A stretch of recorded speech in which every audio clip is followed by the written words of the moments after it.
My Father is glorified by this, that you produce much fruit and prove to be my disciples. That means we prove to be his disciples when we bear fruit. But Paul has already explained to us what this fruit is. And then he said it is what? Love.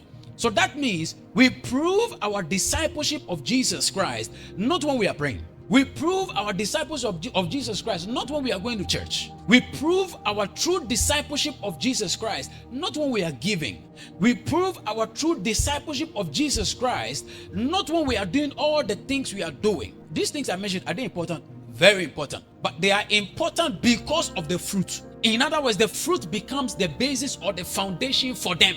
Giving is not the fruit. Going to church is not the fruit. Praying is not the fruit. So Jesus is saying, you don't prove to be my disciples by doing these things.